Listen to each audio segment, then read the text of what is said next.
അതെ, ഇന്ന് കുരുമുളക് ഇട്ട നല്ല പോത്തിറച്ചി കറി ആയാലോ. അതിനായി പോത്തിറച്ചി നന്നായി കഴുകി വൃത്തിയാക്കി എടുക്കണേ. എന്നിട്ട് ഇത് കുക്കറിലാക്കി കുറച്ച് മഞ്ഞൾപ്പൊടിയും കുറച്ച് കുരുമുളക് പൊടിയും അല്പം ഉപ്പും ചേർക്കാമേ. ഇതിലേക്ക് 2 സവാള ഉള്ളി ചെറുതായി അരിഞ്ഞതും കുറച്ച് കൊച്ചുള്ളിയും 3 പച്ചമുളകും കുറച്ച് ഇഞ്ചിയും 7 അല്ലി വെളുത്തുള്ളി ചതച്ചതും ചേർത്ത് നന്നായിട്ട് ഇളക്കി കുക്കറിൽ 5 വിസിൽ അടിക്കുന്നത് വരെ വേവിക്കണേ. കുറച്ച് പെരിഞ്ചീരകവും കുരുമുളകും കറുകപ്പട്ടയും 4-5 ഗ്രാമ്പും 4 ഏലക്കയും കൂടി ചൂടാക്കി എടുക്കണേ.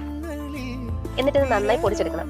ചൂടായ ചട്ടിയിലേക്ക് എണ്ണ ഒഴിച്ച് ഒരു വലിയ സവാള ഉള്ളി ചെറുതായി അരിഞ്ഞതും കുറച്ച് ഉപ്പും കറിവേപ്പിലയും കുറച്ച് ഇഞ്ചിയും വെളുത്തുള്ളിയും ചതച്ചതും 7 കൊച്ചുള്ളിയും 2 തക്കാളിയും ചേർത്ത് അടച്ചു വെച്ച് വേവിക്കാമേ.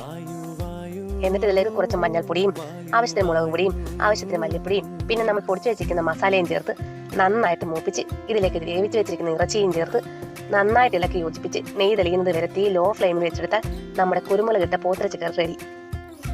അപ്പോൾ വീഡിയോ ഇഷ്ടമായാൽ ലൈക്കും സബ്സ്ക്രൈബും കമന്റും ചെയ്യണേ.